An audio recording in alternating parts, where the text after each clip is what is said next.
to this afternoon's panel discussion. My name is Warren Palmer. I'm a professor in the Department of Economics, and it's been my great pleasure to organize this year's Upton Forum. Each year, the Upton Forum brings to campus one of the leading thinkers of the world who is dealing with issues of the wealth and well-being of nations. Programs were created to address those kinds of questions. For example, what drives human progress? Why do some societies prosper while others remain poor? What economic institutions and policies are essential for the good of society? How can I advance the ideas and institutions of a free and prosperous society?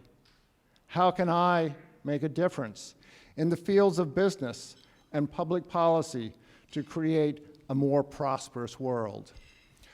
This forum and these programs were named in honor of Miller Upton, president of Beloit College.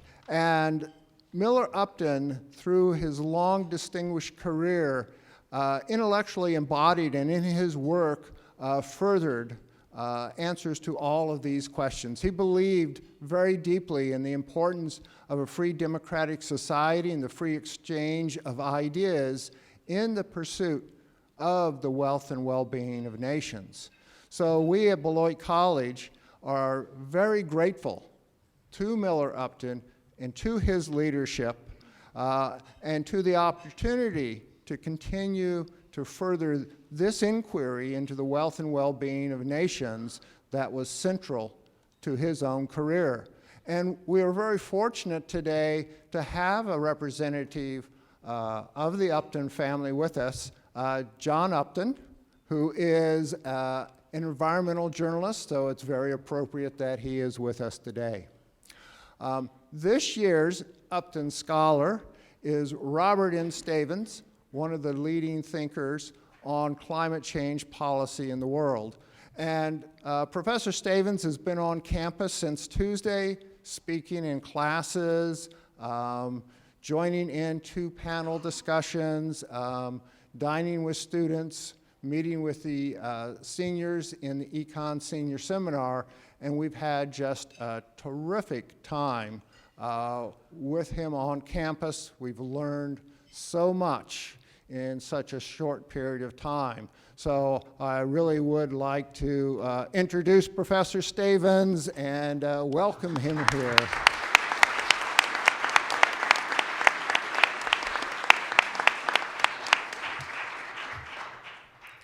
The ideas and influence of Professor Stavins, as our panelists will show us, have been quite profound. He not only is deeply involved in the work of the Intergovernmental Panel on Climate Change and was in Copenhagen last week as the language was ironed out for the synthesis of the 5th Assessment Report, he's also deeply involved in the work of the United Nations in the attempts to come to international agreements on how we can take action on climate change. But his role in his ideas and influence go much beyond there. He has been a prolific scholar, writing many papers and books. He also is a very important educator. He has started the environmental economics program at Harvard University, and as a sign of the impact of that program, 2 of today's speakers have been teaching assistants for him. One of them did her PhD under his supervision. So we're going to have a wonderful panel discussion here. Each panelist in turn will come up at the podium, give a presentation. They will probably condense an hour and a half of information into 20 minutes. And so be sure to be alert to the things they're talking about so that you can write questions down that you can ask them at the end. So let me introduce our first panelist, Lynn Kiesling from Northwestern University. Lynn.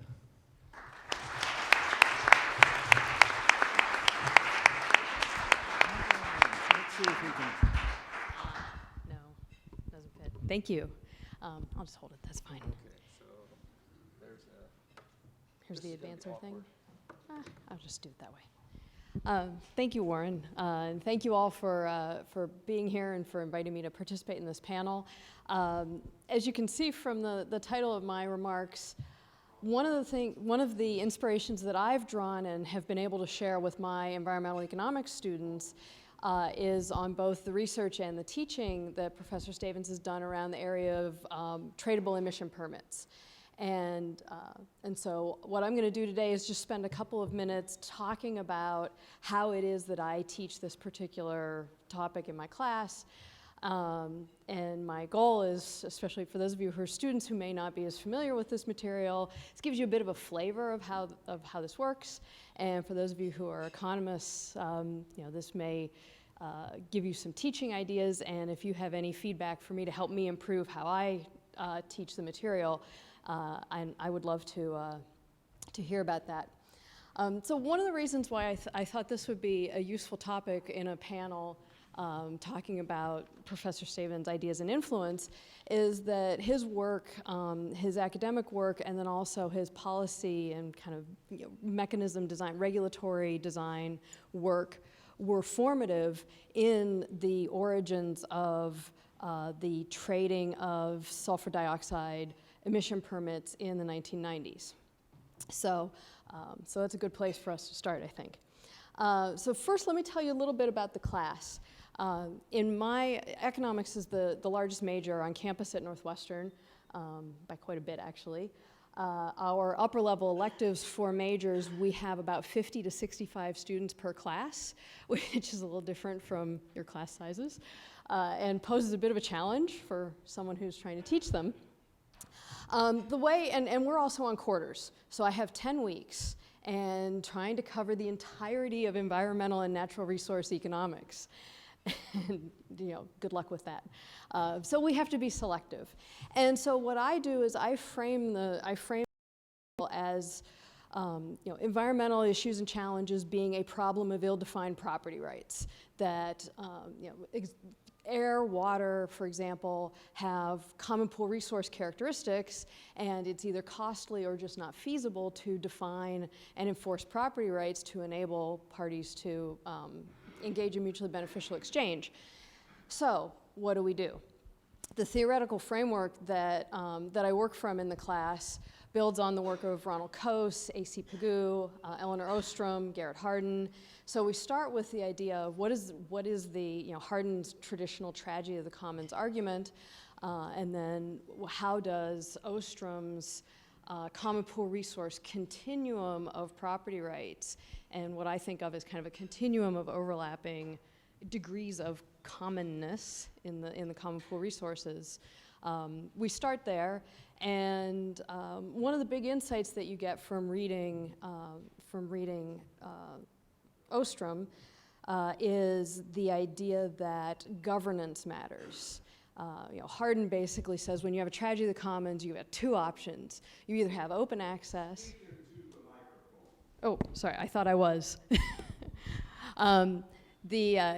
Either you have an open access resource, which is going to lead to overfishing, over-depletion of the resource, or you have to have privatization and have a pure private resource. Sometimes that's not feasible.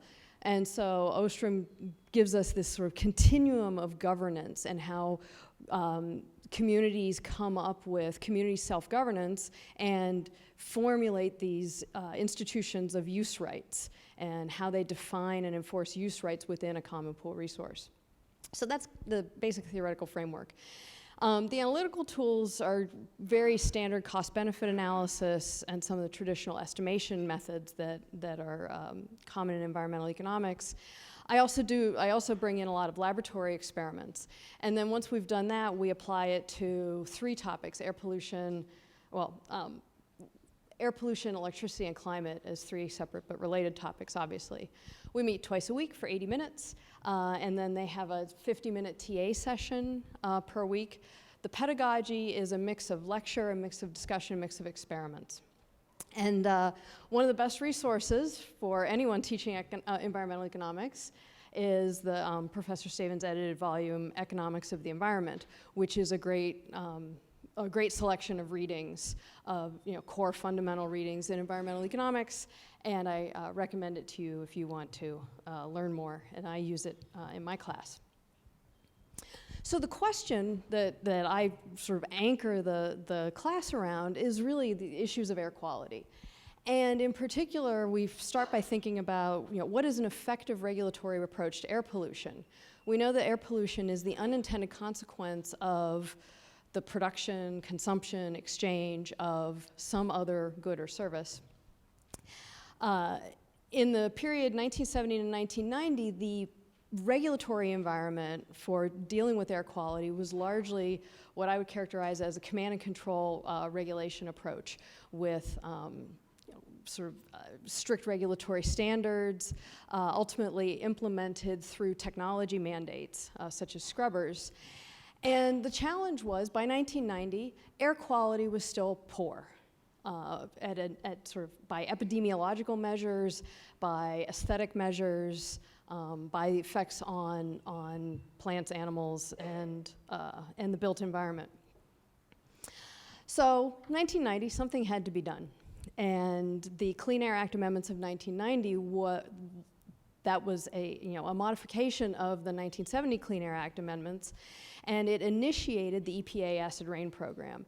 Under this program, the EPA established a trading platform for firms to trade the right to emit a ton of sulfur dioxide. Right, so when I say permit trading, that's the unit of analysis, the unit of account here is the right to emit 1 ton of sulfur dioxide. So I got a ton of sulfur dioxide, that's a lot. Who are going to be the traders mostly in this market? The primary target was electricity generators, so it was electric utility industry. And where I start with my students is I ask them to engage in a bit of imagination, right? Imagine that it's 1990, and you're living in 1990, and this has been the regulatory regime for the past 20 years, and yet the air quality still looks like this. And for those of you sitting at the back of the room, all you need to know is the redder it is, the worse the air quality in terms of sulfur dioxide. So red is bad, pink is still pretty bad, green is good. And so you'll notice there, I mean, there's some interesting stuff we could talk about in the Southwest, but especially in New England, New York, and the Mid-Atlantic, you should notice that there's a lot of red and pink. There's a lot of sulfur dioxide concentration, and this sulfur dioxide is being transported from large generation plants in the Ohio River Valley in particular, transported to the Northeast, and then coming down in rain, so SO2 plus H2O in some formula that you chemists can do a better job of than me, turns into H2SO4, sulfuric acid. And this is detrimental for plants and the built environment in particular, among other health and environmental consequences that you get from sulfur dioxide. So imagine yourself in 1990, and this is the air quality challenge. Traditional regulation has not improved the air quality. So we want to think of a different way to do this. And that is where we start thinking about market-based mechanisms. So we've kind of teed this up in class. We've already worked through, and this is just a very simplified version of kind of the theoretical framework for thinking about what happens when you have different firms, in this case it's going to be different electricity generators, and they have different costs that they would incur to reduce a unit of pollution, right? Which we call marginal abatement cost, right? So you have different generators. Some of them can reduce their pollution fairly cheaply. That would be like MAC2 there, or MAC1 is going to be a more expensive reducer of pollution. And so typically what we do is work from something called the equal marginal principle, the idea that each firm is going to abate a different amount of pollution, and the amount of pollution that they reduce, they will each reduce pollution in accordance with their marginal abatement cost, and to get to the optimal level of abatement, basically the intuition is that the cheaper firm is going to do more of the abatement activity, and the high cost abater is going to abate less pollution. So we've worked through all of that theoretical framework. We've put ourselves in 1990. And then what we do is we run an experiment. And so this is, I like doing this because experiential learning, I find it's very, it's visceral. It's a good visceral way to really drive home lessons and economic insights without just having to go through, equation after equation after equation. And so what we do is we run an experiment. Students are producers in a market, and they face different institutional frameworks that are going to regulate what they do or don't do in terms of the pollution that they generate when they produce. And so what we do is we then, that enables us to look at the systematic effects of different forms of regulation. Right? So if you're producing a good and as an unintended consequence, you produce pollution, here are different regulatory approaches we can take, and we run through them, and you experience for yourself the effects on your production and your profits, and then we can figure out if there are any kind of systematic relationships there that we should pay attention to. And once we've run through the traditional regulatory portfolio, then we play around with some different things once we've created a permit market. And then after we've done that, we debrief and discuss and compare the results and tie it back into all of the theoretical work that we had done for the previous few weeks. Now, I can't claim originality for this. This experiment comes from a paper from Lisa Anderson and Sarah Stafford in 2000. And so the experimental design is entirely theirs. And we go through, we run this experiment, and then after participating in the experiment, they read a couple of Professor Stavins' analyses of the lessons that we can learn from the acid rain program and the emission permit trading in general. One from a few years ago, and then one more recently, the co-authored Schmalensee and Stavins, to get some more updated insights. And so they have not read have not read any details or anything about what actually happened in the acid rain program before we do the experiment. And this is really important from an experimental methodology point of view, to come in with kind of a fresh perspective, but not having any prior background knowledge. So the experimental design is this. Basically, I divide the class into 10 firms. Right, so you've got 10 different firms, so it's going to be maybe 5 or so students per firm. In each period, each firm can produce 0, 1, or 2 units of output, and it's a competitive market. Their revenue is $12 per unit that they sell. So clearly, the revenue maximizing thing to do is to produce 2 units. There's no other costs. We simplify away all of the other costs. The only cost is if there is some cost that they have to incur in order to reduce their pollution. There's a 1-to-1 pollution generation ratio. So for every unit of output they produce a unit of pollution. They also, and each of the 10 firms has a different abatement cost. And the abatement cost is going to range from 3 to 10. So some of the firms are very low cost abaters. It's cheap for them to reduce their pollution. Other firms are very high cost abaters. It's expensive for them to reduce their pollution. And so what we do then is we run through 10 different scenarios. The first one is we're just baselining it, just a benchmark of, if you face no environmental regulation, what are you going to choose to do? Right? You'll choose to produce 2 units of output. And then we run through various sort of permit and standard scenarios, taxes, subsidies.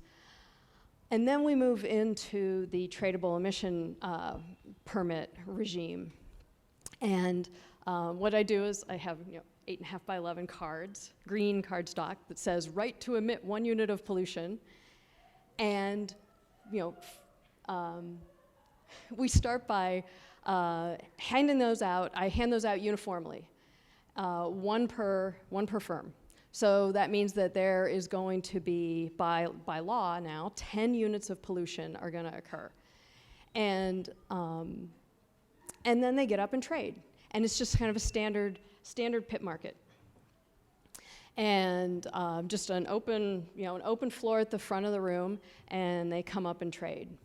And then what I'll do is I'll vary the different ways of handing out the permits, because that was one of the interesting design dimensions to acid rain program was, how do you allocate the initial permits? Are you going to give them out? Do you give them out to everyone uniformly? Do you give them out in some different patterns? Do you auction them off? These are some of the most important design questions whenever you're designing some kind of new market. And so students record a bunch of data, and just they record what they choose every period, and they calculate their profits. But most importantly, what they do, that abatement cost is private knowledge. So each firm knows their own abatement cost, but they don't know anyone else's.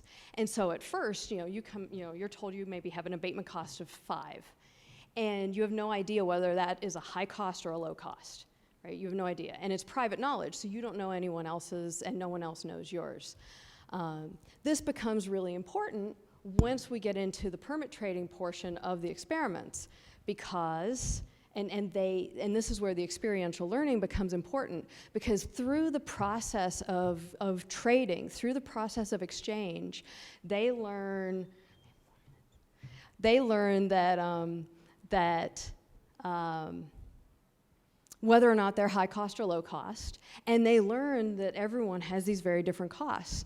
And so you'll have people go up, and the trading, it all takes place like right here, and it's very competitive and loud and boisterous and exciting.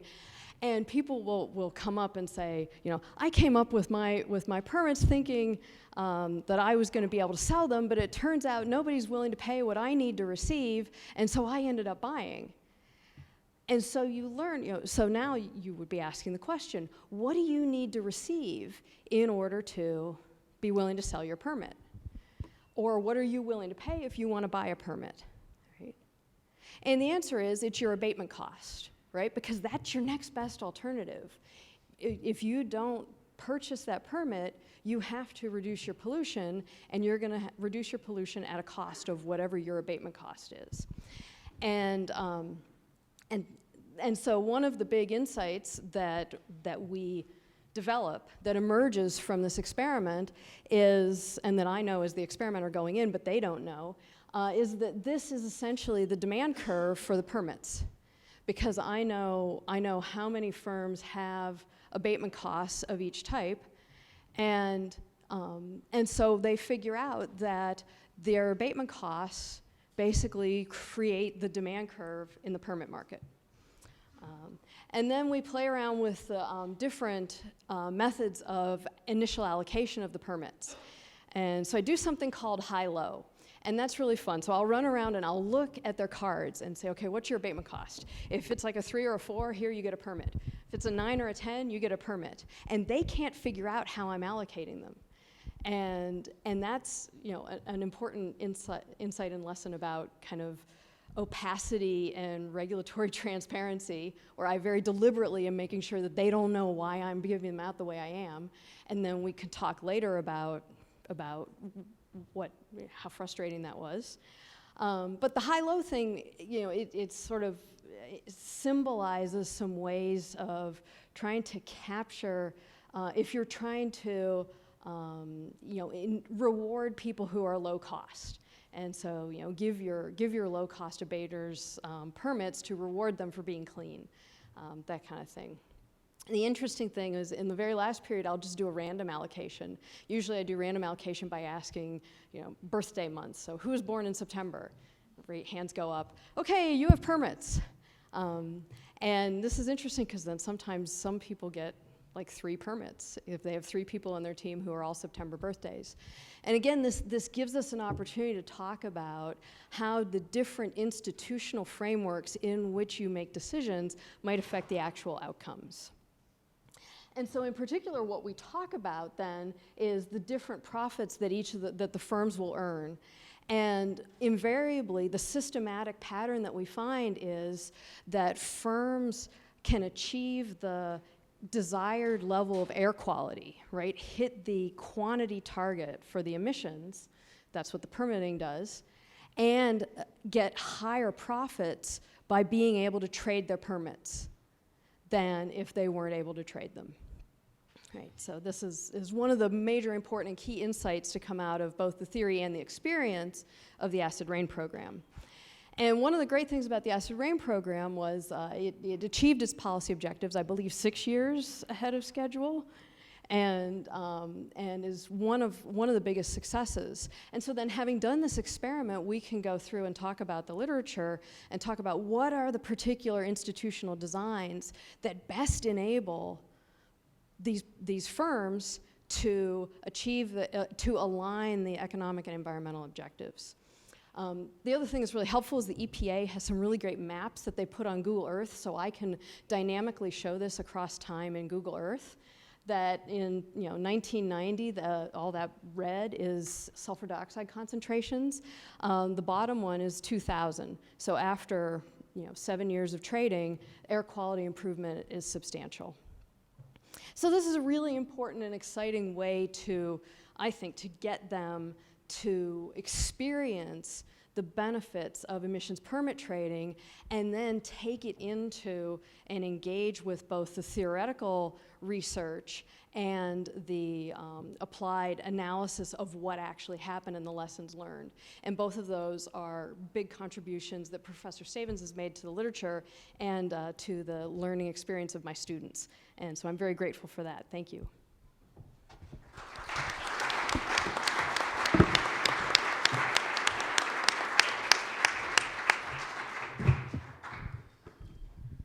Thank you very much, Lynn, and thank you for just rewriting my syllabus for the next time I teach energy and environmental economics. I really think I want to start off with this experiment. Our next speaker is Sheila Olmsted, Associate Professor of Public Affairs at the Lyndon B. Johnson School of Public Affairs. She's the co-author of Markets and the Environment, an Introduction to Environmental and Resource Economics. Sheila.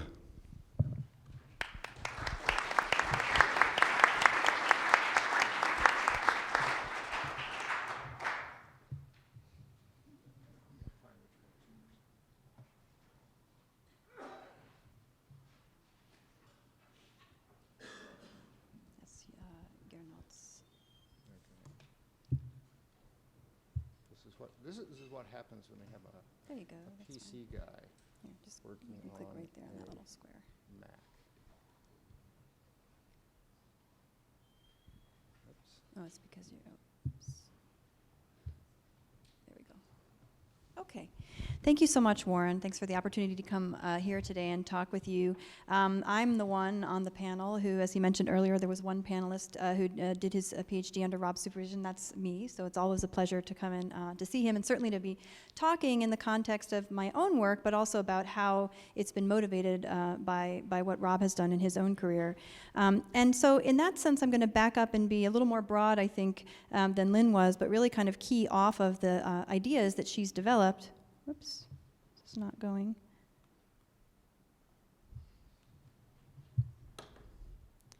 Let's see if I can. Yeah, it's not. Oh, there we go. Okay, super, thanks.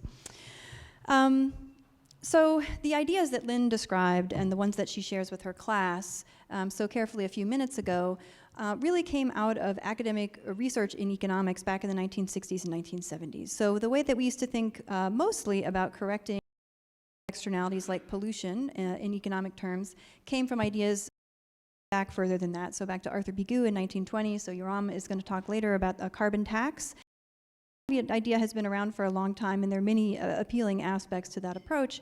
But this idea of cap and trade, of sort of establishing property rights and allowing firms to trade, right, recognizing these differences in marginal abatement costs and taking advantage of those to reduce the cost of compliance with a given standard, really were developed sort of post-COAS in 1960s and 70s. And then I think it actually took something much more than that, right? It always takes something more than a development of an academic idea to actually, right, change the way that policy is made, not just in the United States, but elsewhere. And really attribute that in part to the work of Rob, and put up a bullet there, Project 88. So right, sort of all these ideas were on the table, were around, had been used sort of in pilot contexts by EPA, you know, for doing things like emissions bubbles and things that were very sort of general ways of trying to take advantage of these differences in costs across firms. But Rob, at what must have at least felt like at the time significant personal risk, professional risk, as a first-year assistant professor at Harvard, a major research university, basically took the time to develop a project under the supervision of two senators, one a Democrat, Tim Wirth from Colorado, and one a Republican, John Hines from Pennsylvania, that really put these ideas front and center in clear language in front of people who make really important public decisions and to some extent private decisions as well about environmental quality. And so one has to think, right, there's this concept that ideas do, but they really only matter to the extent that you communicate them well to people who are making decisions that have the power to affect, right, the outcomes that you care very much about. And so this sort of ability and this sort of persistence in putting that kind of information in front of people is something that I think has been a tremendous contribution that's been made by Rob and other environmental economists of his generation, right, who have really made it possible for EPA to have an SO2 trading program, right, for carbon emissions markets to be emerging both in the United States and around the world and so on. So we have these diverse applications, right, since both the academic development and this relentless, you know, sort of putting these good ideas in front of people who make important decisions, including phasing out the use of lead in U.S. gasoline, which happened throughout the 1980s. That was a cost savings relative to the alternatives through trading in lead content at the refinery level in the United States. We have the market that trading in sulfur dioxide pollution from power plants, and I'm going to talk a little more specifically about that in a couple minutes in terms of what's going on with that today. Certainly we still have active markets for trading nitrogen oxide. Many parts of the country, the mid-Atlantic, the Northeast, and out in California, reducing smog or levels of ozone near the ground in cities. We have climate applications that Yoram and Gernot will be talking about, and many others. And I think we're at a point in terms of this translation of what has happened in economics, these good ideas that have been developed in environmental economics, into public policy. We're kind of at a point where I think you can see the glass as either half empty or half full. So I'm going to give you a little perspective on that, and then I'll talk about some specific applications where I have some sort of hope and also ideas about challenges that lie ahead. So let's talk first about the glass being half empty. So we'll take the sort of pessimistic half of ourselves first. You know, people will often point out that it's true we've made lots of progress in developing these market-based approaches like what Lynn was just talking about. But if you kind of look at the whole kind of compendium of environmental regulations, even in a country like the United States where we've had a relatively large number of experiments with these market-based approaches, we still see that, you know, the market-based approaches represent a very small fraction of the total number of regulations that are on the books, and that's true regulations that happen at the local level, the state level, the national level, and then certainly internationally as well. Something that I've been working on a lot lately is hydraulic fracturing and what some of the negative externalities associated with that might be and how we might think about sort of cost-effective approaches to regulating those risks. And a colleague of mine, Nathan Richardson, has gone through a study of state oil and gas regulations, and he sort of made this nice graph of what kind of regulations are they. So it's really states in the US that do most regulation of the oil and gas industry. And the dark blue bars there at the bottom are the command and control regulations among, right, all of these many hundreds and hundreds of regulations that he's looked for. Right, and then the other ones that we care most about in this talk would be those little tiny pink bars, right, it's sort of somewhere in the middle there, and those are what we would call performance-based regulations, okay, where you would say to a firm, not, you know, your well casing and cementing has to be X inches thick and made of such and such a material and go down so far into the ground, but, right, we have some environmental outcome we're trying to regulate, right, emissions to a local stream or a groundwater aquifer, and I want you to keep them below some level, okay? those sort of flexible standards, they don't necessarily approach the cost savings that we would see with cap and trade or with a tax, but they certainly are better than command and control approaches. And what the graph shows is that, even if we look in this very important sector, oil and gas supply, basically, right, regulation of oil and gas supply, we still see that there are very, very few opportunities that states have taken advantage of to reduce costs in these ways. So that's one sense in which the glass may be half empty. A second sense is that some of these important programs that we all point to when we teach environmental economics, including the sulfur dioxide trading program that Lynn explained so carefully a minute ago, are in a little bit of a crisis, okay? So I would call this really one of the most successful cap and trade programs so far. I think Rob has referred to it in that way in his own writing as well. And it's recently been hamstrung by a sort of series of litigation and regulatory changes. And so what's going on with sulfur dioxide prices, well, you sort of look before those changes were taking place, there's always, some volatility in those prices, and that's what you see in the green graph on the left-hand side, right? Prices are kind of moving around, rising. And then in EPA, in response not to concerns about acid rain, but over time it has become clear that the big benefits of this trading program have really been in human health benefits, so avoided mortality and morbidity, and people getting sick and dying less often from air pollution because sulfur dioxide is associated with the formation of particulates, fine particulates, and that has tended to be a really big impact on human health relative to what regulators might have thought back in 1990 when they enacted the first market. And so what we saw was EPA reacting to this new health information, basically having to figure out a way of bringing down the cap, making it more stringent. And so the initial way that they thought about doing this was very much economic in nature, right? Each permit that a firm held would then be worth some fraction of a ton, right, representing this new health information. And so, of course, the prices in the market started to really go up, representing this change in the kind of underlying values. And then it's always unfortunate as an economist, an environmental economist, when the Wall Street Journal calls your cap and trade program cap and fade, right? But that's in fact what's shown on the right-hand side, where you see that spike in prices, right, with the announcement of the change that was to come. Once, right, it was clear that EPA was not going to be able to accomplish this because of some litigation by states and electric utilities and others, the price of the permits just falls, right? So the market is basically really not functioning at this point, and that may change in the future, but it causes us, right, this and criticisms about carbon prices in Europe and other places cause us to wonder, whither, right, these market-based approaches, right? If the government createth and the government can take away, right, the sort of these rights trading programs, and so how do we think about that going to the future? And then finally, in terms of the glass being half empty, I think we have this sort of recent politics in the United States and the failure of cap and trade at the federal level that happened back in 2009 through 2010, and people sort of worry about that as well. And many have written about this, right? What does this mean if market-based approaches, which are nicely cost-effective, what happens when they become sort of tarred and feathered with the rest of regulation as, quote, bad for the economy, without really thinking about net benefits, right? Benefits versus cost, and only focusing on costs.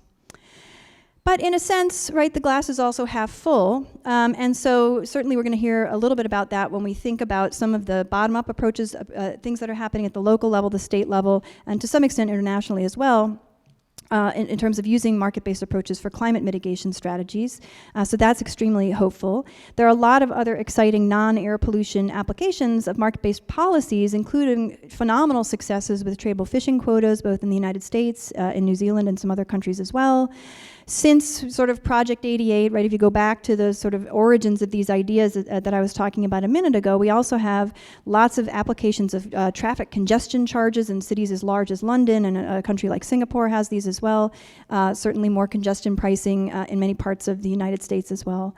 There are 7,000 plus US communities that now charge us on the basis of the amount of trash we throw away, right, each week, rather than, right, just a flat fee per month. So people are actually facing some marginal cost of disposal, which is also very different from what things might have looked like back in 1988.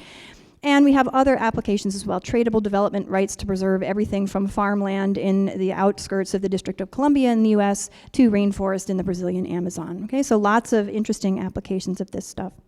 So what I'd like to talk about now is to turn to an area that I think has yet to really have enough injection of market-like thinking and market mechanisms into its management, and that is water pollution and water scarcity, okay? So I'll start in the urban context, which has been a major topic of my research. It's not often that you go to a PowerPoint presentation and you see a picture of a toilet on there, so you can just chalk this up as maybe one of the only times you'll see that. But why did I put that there? I put that there because in most cities, not just in the US, but around the world, if we're facing some kind of a water shortage, right, that is sort of demand that exceeds whatever's going on with natural supply in a given year, most of the time what cities do is they ration water. So the picture on the far left there is a picture of the sort of complicated rationing program in the city of Austin right now, and pretty much most of the time. It's a very dry place, in which, right, households are told, these are the restrictions, you can't use water for these uses, or you can only use, so much water on such and such a day. We also subsidize technologies, okay, so that's the low-flow toilet there on the right-hand side. And we invest a lot in these sort of public education and outreach programs, lots of sort of full-time employees in urban settings that are engaged in these conservation education programs with very little empirical evidence for their effectiveness. And then the headline in the bottom left is, of course, California, as many of you may know, is under historic drought conditions right now, and with no water deliveries from the state water system to cities and farms in the southern parts of the state. And yet we still are talking about what the newspaper here calls absurdly low water prices, right? Very little reliance on market mechanisms to communicate the value of this scarce resource. So in my own research, I focused on this. This was a picture from a paper with Aaron Manser, who's an economist at Dartmouth College, where we looked at, well, what if in a bunch of North American cities, we were, instead of these rationing approaches, we were to use prices to allocate scarce resources, okay?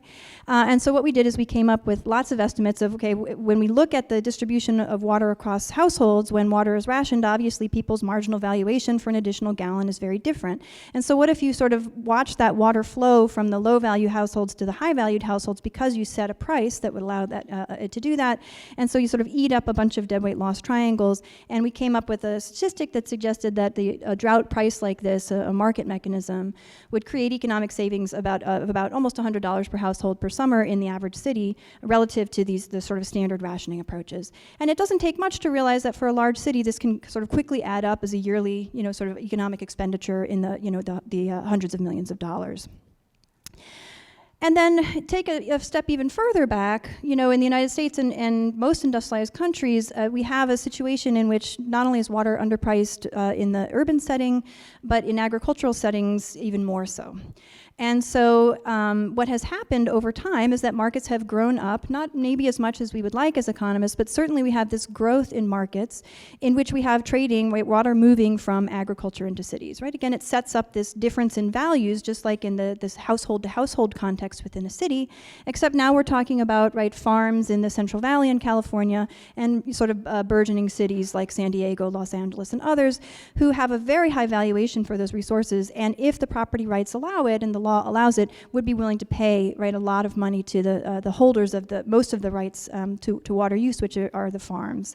And so this is a graph from a paper by a colleague, Gary Labcap, and several co-authors, where they actually show that, right, when you have water marketing, which we do in parts of the American West, that you do see those flows. That total number of transfers is the line there at the top, and then the agricultural to urban transfers, actually you can't see it unfortunately on the graph, is this sort of light gray line, and it's the only one that's really going up. So what it shows is that all of these transfers, right, there's some that's going from city to city and some that are going from farms to farms, but for the most part, when you sort of take the constraints off and you allow water to move, it's mostly going from the sort of low-valued uses in producing crops to the high-valued uses in sort of residential, commercial, and industrial use in cities.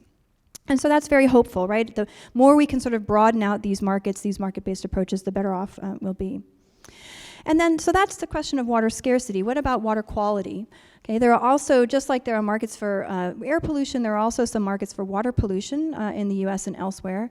And in a recent paper with Karen Fisher-Vanden, who's at Penn State University, we look at really what's the promise of moving this kind of market-based approach from the air context to the water context. And like many others before us, we sort of end up in a place where we have to say, well, things have not gone terribly well so far. There are a lot of programs up and running. Actually, the Rock River has one such pilot program.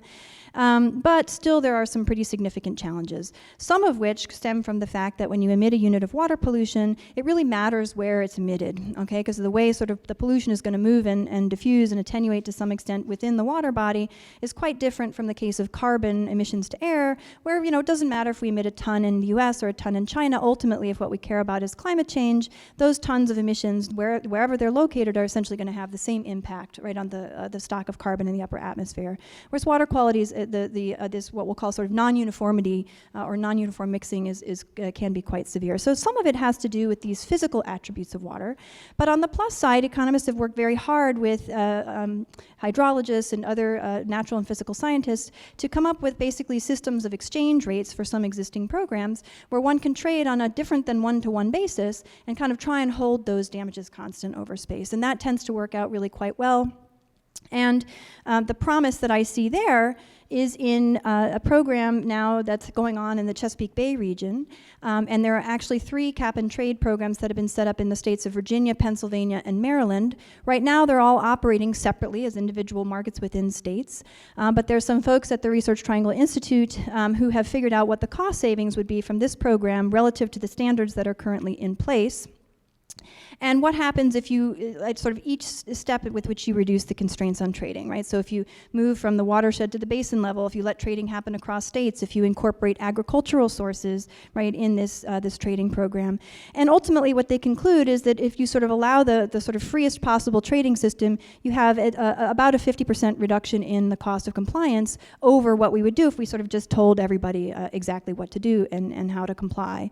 And I think eventually the pressure is going to be such, right, that if we actually want to achieve these water quality improvements, it's going to be very, very hard over time to look at estimates like this and not really kind of go after them and not use these markets. So I'm hopeful that some of these in early programs in the Chesapeake Bay region will bear some fruit. So kind of going forward, you know, one of the things that Warren asked us to talk about was, you know, thinking about students in the audience. What is it that I would be thinking about or working on if I was an undergraduate student or going into a master's program or even a doctoral program? Well, one thing is that I think, right, to again sort of take a lesson from Rob's playbook, would be to kind of keep quantifying those gains from trade and also just share them, and I say at the bottom of the slide there, kind of early and often, right? Always put yourself in front of people with your results, if you care about these outcomes ultimately, rather than simply, right, sort of publishing them and saying goodbye. And that can be a really hard thing to do in an academic context, or really in any job, right? When, you know, you sort of have your outcomes and outputs that you're particularly concerned with, and maybe it's really hard to make time to do that communication. But that communication, I think, really, right, when we think of ideas mattering, again, they really only matter to the extent that you can communicate them very well and to the right people. And then finally, as markets move to these new environmental problems, recognizing that there are new challenges, things like this non-uniform mixing problem, that we might need some constraints on markets in order to accommodate those. And also that as we move from things like air pollution to things like trading development rights to preserve wetlands or farmland or tropical rainforest, thinking about really establishing sort of a tradable commodity is much more complicated and much more interesting. And I think that's really one of the sort of envelopes of research today among environmental economists, is really trying to work those things out. Thanks very much.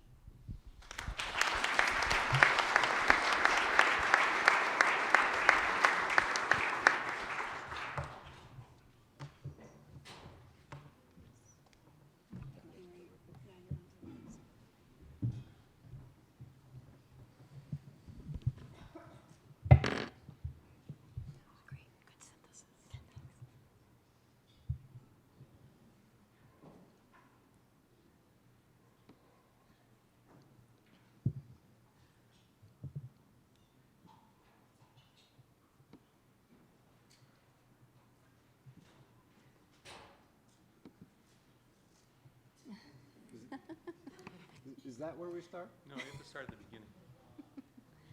Oh, I see. The beginning. Don't you want to work backwards? Give your punchline.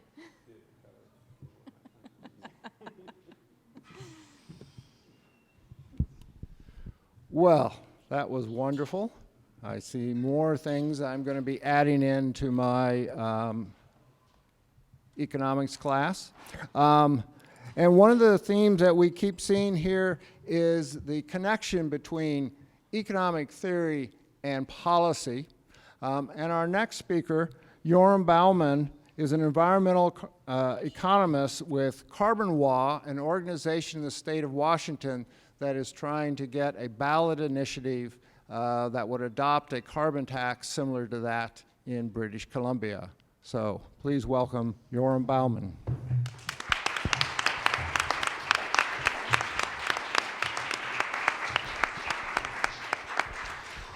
Thank you very much. It's an honor to be here with all of you. The reference in my title, of course, is to a phrase that Martin Luther King Jr. made famous: the arc of the moral universe is long, but it bends toward justice. And part of what I'd like to try to convince you of today is that this movement, is that there's a movement here that we're talking about. There's a movement towards using market-based instruments to protect the environment. And in particular, I'm going to talk about carbon pricing, which is something that's also near and dear to Rob Stavins' heart.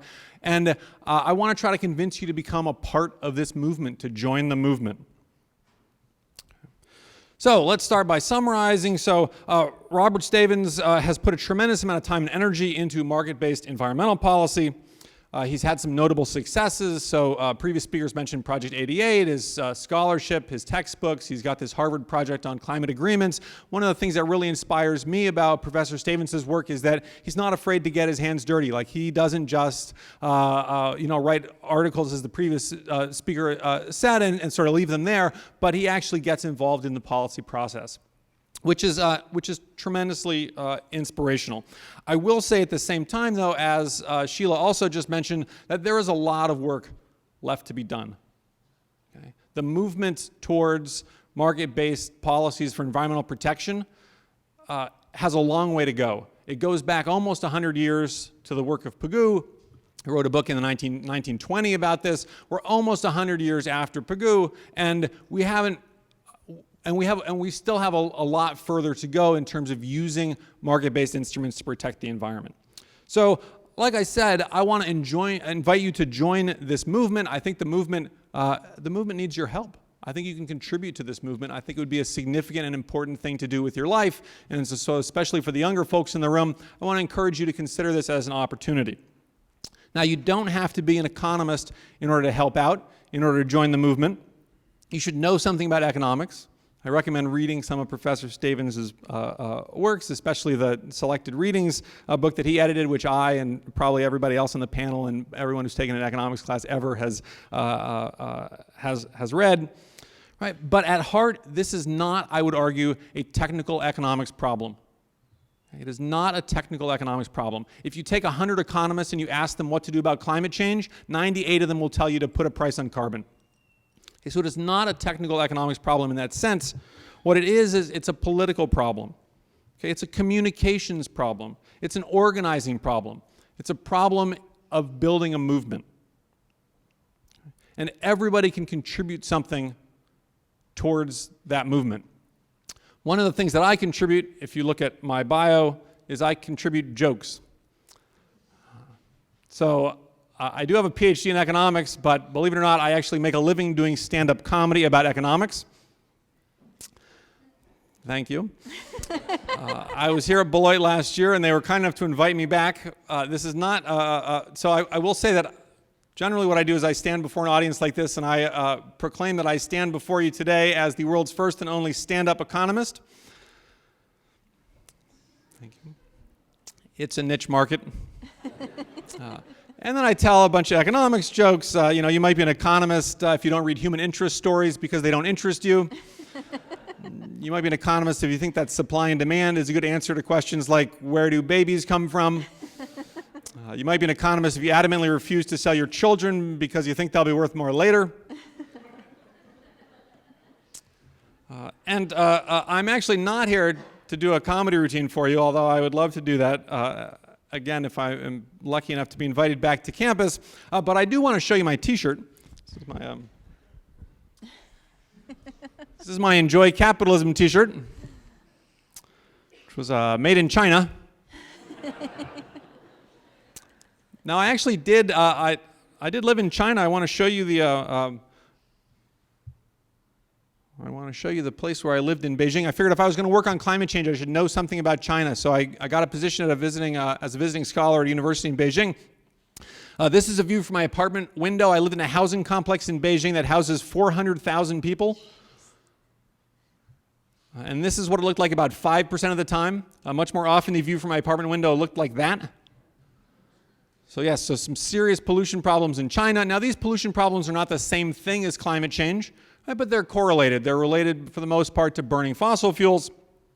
So let me transition here to the climate part of my talk and just give you a very brief sort of summation of the climate issue. So we're going to start with this fact that carbon concentrations in the atmosphere are going up. Nobody really doubts this. Nobody doubts that this is primarily caused by human activity, burning fossil fuels, and deforestation. Then we have this theory that says that if carbon concentrations go up, then global temperatures are going to go up. Now, this theory actually predates Al Gore. They laughed at that joke more in Texas. It goes all the way back to this fellow, Arrhenius, who's a chemist in Sweden, and in 1896, he made the first estimate of how much global temperatures would increase if we doubled CO2 in the atmosphere, which we're on track to do kind of the middle of this century. And his estimate from 1896, about 5 degrees Celsius, 9 degrees Fahrenheit, is still pretty close to the range that climate scientists talk about today. The big difference between where he was then and where we are now is that he thought that climate change was going to be awesome because he lived in Sweden. Right, and we tend to be a little more concerned now about changing the basic functionings of planet Earth. In any case, we've been running this experiment on planet Earth for the last 150 years or so, and here are the results of the experiment. The blue dots are individual years. The red bars are 10-year average temperatures from the 1880s up to the 1970s. And then there's the 1980s, there's the 1990s, there's the 2000s. For what it's worth, there's the first few years of this decade. Temperatures going up, I would argue, pretty much in line with the projections of climate science. Now, if you happen to not believe that humans are partly responsible for increasing global temperatures, I will try to find common ground with you anyway. And the common ground comes from the way that economists think about pollution problems, which is that the way to get less pollution is to make polluting expensive. Right? Because when you make polluting expensive, you get market forces working to promote conservation and innovation, development of new technologies, all the things that I, at least, love about capitalism. Right? So what I work on as an economist, many of my fellow panelists, Professor Stavins works on, is using the tools of economics and the power of capitalism to protect the environment. The tools of economics and the power of capitalism to protect the environment. A couple of policy tools to talk about here, like a carbon tax or an auction cap and trade system, but the point of those policy tools is to drive up the price of fossil fuels. Now, this is generally the part in my talk where people stop laughing, right? Because it's hard to convince people that we should be paying more for gasoline and electricity and things like this, but there is a side benefit to these policies, other than the main benefit, if you know, like potentially saving the world. And the side benefit is that if you do these policies right, you generate a pile of revenue. Government can do all sorts of stuff with that revenue. The idea that I work on and talk to folks about is that we could be using most or all of that revenue to reduce or eliminate existing taxes. So what's called environmental tax reform or tax shifting or revenue neutral tax swaps. The idea being that if we had higher taxes on things we want less of, like pollution, then we could afford to have lower taxes on things we want more of, like jobs and income and savings and investment. Right, now, this is an idea that has support from economists kind of across the political spectrum. Even some folks like George Will, the conservative columnist, he came to one of my classes a couple of years ago. He doesn't believe that humans are partly responsible for increasing global temperatures, but I asked him if he would support replacing part of the payroll tax, part of the employment tax in this country, with a carbon tax. And he said that he was all for it because he hates the payroll tax. Right, and with unemployment at the time, it was 7 or 8%, and it's 6% now. I hate the payroll tax. Right, and Al Gore hates the payroll tax. Al Gore says we should tax what we burn and not what we earn. So I asked George Will what he thought about the fact that he and Al Gore agreed on this particular issue. And George Will said, well, he said, an idea should not be held responsible for the people who believe in it. Okay. So there's even a place that's done this. Right, that's implemented a policy like this. In the eyes of many economists, myself included, Professor Stavins may disagree, but in the eyes of many economists, the best climate policy in the world, I live in Seattle, to my north, the Canadian province of British Columbia, has what I would say is a textbook case of environmental economics used for climate policy. have a right-of-center government that said, look, we want to do something about climate change. We don't want to grow government. We want to be market-friendly. So they implemented a carbon tax. The carbon tax is not nothing. It's $30 per ton of CO2. It's the equivalent of an extra 30 cents a gallon of gasoline. It's an extra 3 cents a kilowatt hour of coal-fired power, half that for natural gas. Okay. But all the money from that carbon tax is used to reduce personal and corporate income taxes in the province of British Columbia. There's an offset for low-income households. Really a super smart policy. It's not all that often, I would say, that you actually see policies in the real world that match up in a pretty good way with what we write about in economics textbooks, and this, I would argue, is one of those cases. Policy has been in place since 2008, and we can actually see how it's been working. So here's sales of petroleum products compared to 2007 levels. You see the big drop because of the financial crisis, but Canada as a whole is in blue. BC is in green. My title for this slide is Economics Works. Like when you make something more expensive, people buy less of it. We can also look at the economy in British Columbia. Here's the economy in BC compared to the economy of Canada as a whole. The economy is doing great. So a terrific, and in fact, there are some arguments that the economy in BC is going to do better because the carbon tax is less of a drag on the economy than the income taxes that it's replacing. So I would argue really a terrifically successful policy. To give you a sense of how this policy works, I want to put it in the perspective of Wisconsin. So if you adopted a similar policy in Wisconsin, fossil fuel emissions in Wisconsin, about 100 million metric tons of CO2 per year. So if you have the same tax they have in British Columbia, again, I'm not trying to sell you a free lunch. I'm trying to sell you value for money. Okay, like McDonald's, right? You don't go to McDonald's and get a free lunch. You get value for money, right? $2 for like a triple-decker cheeseburger with bacon. Okay, so $30 per ton of CO2, 30 cents a gallon of gasoline, 3 cents a kilowatt hour of coal-fired power, half that for natural gas. That's going to generate about $2.7 billion a year in the state of Wisconsin. It's going to reduce emissions maybe 10 or 15%, maybe more. I'm not sure. I haven't done the exact, I don't know all that much really about the details of things here in Wisconsin. It's almost $500 a person. Okay, and that $500 a person sounds like a lot. That's the incentive that people have to think about what kind of car do you drive and how far do you live from home or work or school, and is your building, is your home insulated, and what level do you set the thermostat at, and is your factory using energy efficient equipment, all those sorts of things. Okay. The other point I want to make is that even though $500 a person sounds like a lot, it's not all that much relative to the entire state tax system here in Wisconsin. In fact, it's something on the order of 15 or 20% of state taxes. So the case that I'm making is that you could use a carbon tax in Wisconsin to replace some of the existing taxes that you have here. Just as an example, the corporate income tax, I believe, brings in a little bit less than $1 billion. So you could potentially totally eliminate the corporate income tax in the state of Wisconsin. State sales tax brings in $4 billion. The state income tax brings in $6.7 billion. So the basic idea is, how about we have a carbon tax and you pay less of some of these other taxes? Okay. So I want to plant this idea in your head. I want to encourage you to get involved in this in Wisconsin, elsewhere, potentially for the rest of your lives. And I want to give you a sense of what you can do. So first of all, you can analyze state-level climate policy and national climate policy, international climate policy, as you see fit. Okay. You can develop a carbon pricing calculator. So think about how this would work out for an average household. You could circulate an economist sign-on letter. This is actually what they did in British Columbia. They had 70 economists who signed onto a letter that said, hey, this policy that the government is putting forward is a good policy. Right. You can educate yourself and others. Take an environmental economics class. Read some of Professor Stavins' work. Okay, he's got a great blog, Economics of the Environment, that it's terrific. Got lots of great information on it. He often writes op-ed pieces and posts them there.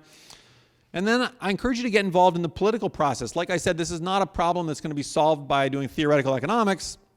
I would argue that it's a movement issue. So I encourage you to get involved in that movement. Talk to businesses. Get your hands dirty. Talk to folks in the labor movement. Talk to state legislators. There are a number of groups you can join. I don't know if there's anybody here from Citizens Climate Lobby. Usually they come and harass me at my talks, which is terrific. They're a terrific organization. I encourage you to check out Citizens Climate Lobby if you're interested in getting involved. There's also a group that's called, their website is Republican with a CEN at the end. Okay, the group is called Energy and Enterprise Initiative. They work on climate action from a right-of-center political perspective. Terrific organization started by former 6-term South Carolina Congressman Bob Inglis. And if you need another idea, I want to encourage, especially those of you who are young or young at heart, I want to encourage you to come to Washington State next summer. Spend the summer of 2015 in Washington State, because we are going to try to change the world and help push the movement forward in Washington State starting next summer. So I want to tell you what's going on in Washington State. All right. So Washington State, we have a green governor, Governor Jay Inslee. He's a climate champion. Climate is actually like his thing. Right? He's actually pledged to introduce carbon pricing legislation in January, especially given the outcome of the election on Tuesday. It's unlikely to get anywhere in the legislature, so there are lots of folks talking about ballot measures. So in Washington State, we have ballot measures. You get 300,000 signatures from voters. You put something on the ballot: gay marriage, marijuana legalization, death with dignity, no smoking in bars and restaurants, cut taxes, all those sorts of things, right? Direct democracy. So Governor Inslee actually favors joining California's cap-and-trade system, right, which is one of the ways to put a price on carbon. I'm actually part of a group that's pushing in a slightly different direction. So I'm part of this group called Carbon Washington. Our website is carbonwa.org, and we're actually pushing for a BC-style carbon tax. So Washington and Oregon are in between British Columbia, which has this carbon tax, California, which has a cap-and-trade system, and there are a lot of folks in both states sort of trying to move those states in one direction or the other. Fascinating, terrific time to be involved in that discussion. We think that the BC-style carbon tax is better politics. We think it's better policy. And as Professor Stavins said at a talk yesterday, the differences between these policies are nothing compared to the differences between these types of market-based policies, including both carbon taxes and cap-and-trade systems, and a lot of the regulatory policies that we've traditionally dealt with. Okay. But I do want to give you my comparison of the BC system versus the California system. The British Columbia carbon tax is simple, it's transparent. You can actually describe it in a haiku. And I want to share this haiku with you because I wrote it and I'm very proud of it. Here it is. Carbon dioxide, $30 for each ton, revenue neutral. Thank you very much. Thank you. Now, the California cap-and-trade system is a little bit more like war and peace. Okay. Okay. Now, I want to caution you here that doesn't necessarily mean that it's bad. Right? War and Peace is generally recognized as one of the best novels ever written. It just means that it's complicated. Okay. My own preference is to keep it simple, keep it transparent, go the British Columbia approach. There are others, including, I believe, Professor Stavins, who actually think that a California-style approach is better, and I respect that. And I think as part of the movement, I think the movement is going to have room for both of those. And there's really this kind of ferment of ideas out there now where we're testing out these different policies, kind of a laboratory of democracies idea, where different states, different regions are going to try these policies, and hopefully we will move this towards the national level, towards the international level. So we're working on a BC-style carbon tax in Washington State. Here's what it looks like. Like in British Columbia, a carbon tax of $25 or $30 per ton of CO2. It's going to go up at 5 or 6% per year, and most of the money, the bulk of the money, is going to go to cut the state sales tax by a full percentage point.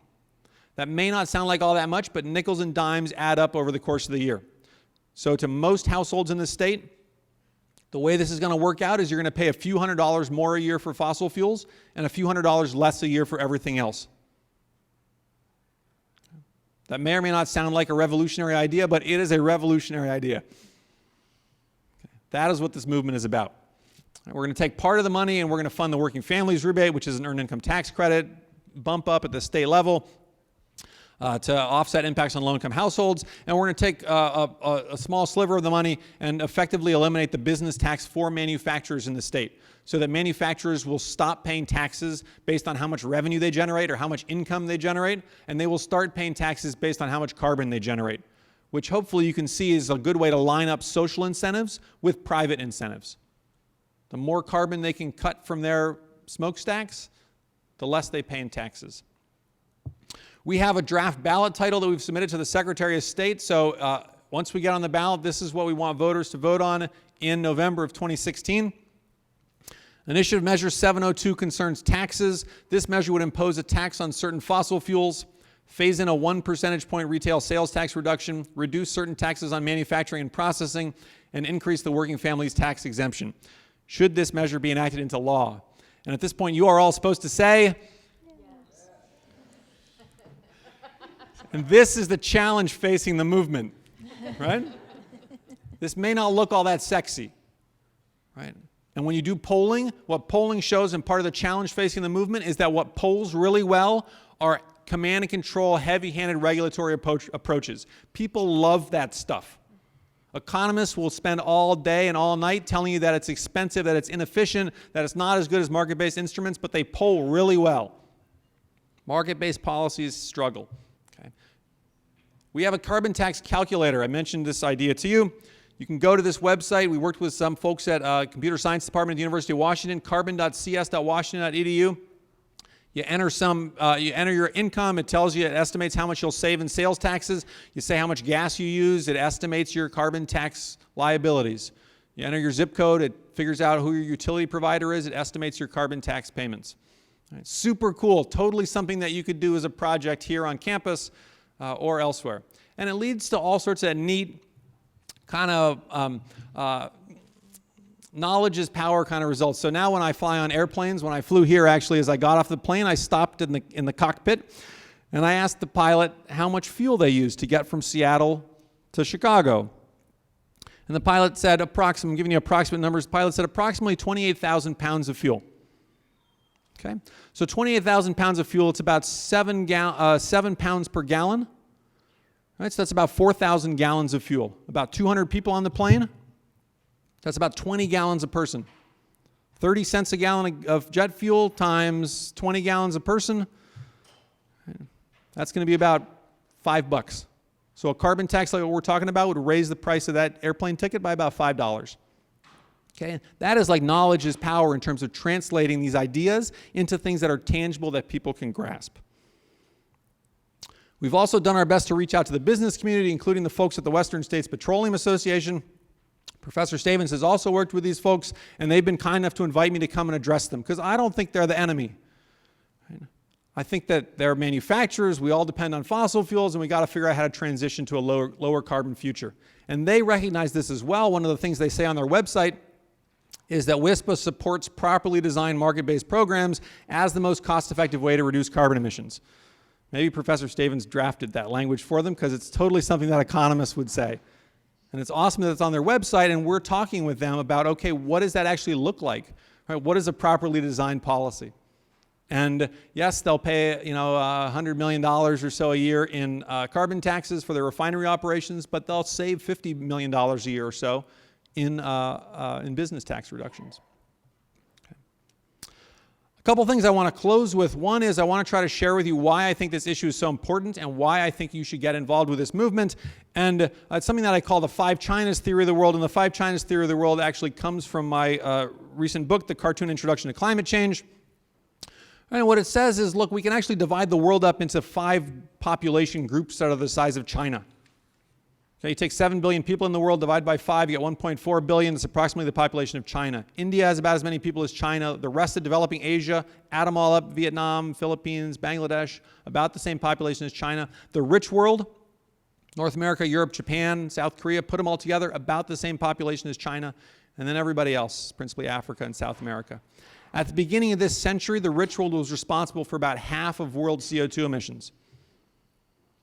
And I think there are going to be 2 big stories of this century. One of those stories is going to be about growth and development in other parts of the world, right? As other parts of the world get access to electricity, to transportation, to healthcare, to things that we take for granted. This is a terrific, optimistic story that I think is in line with the ideas of Miller Upton. I think the other big story this century is going to be dealing with the environmental impacts of having 7 billion people on this planet, growing to 10 or 11 billion people who are all trying to live the lifestyles that we live here. So reducing carbon emissions, or even keeping carbon emissions from skyrocketing, is going to be a huge, huge challenge. So I want to close by offering up stirring remarks based on perhaps America's greatest president. I want to offer up the Beloitisburg Address, and I want to encourage you to reach out and get involved in the campaign here or elsewhere. Here we go.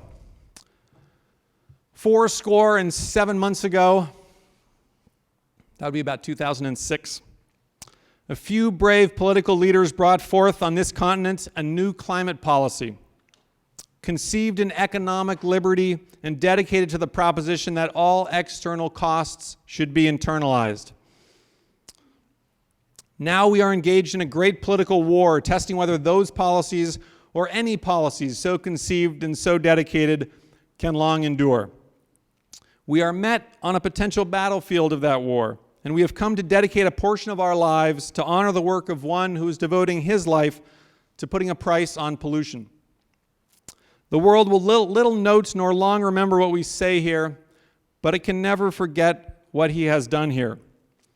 It is rather for us to be here dedicated to the great task remaining before us, that we here highly resolve that these economic theories shall not have been scribbled in vain, that this nation under God shall have a new birth of economic freedom and environmental protection, and that the governments and peoples on this earth, of this earth, and whether we like it or not, over this earth, shall not perish from this earth. Thank you very much.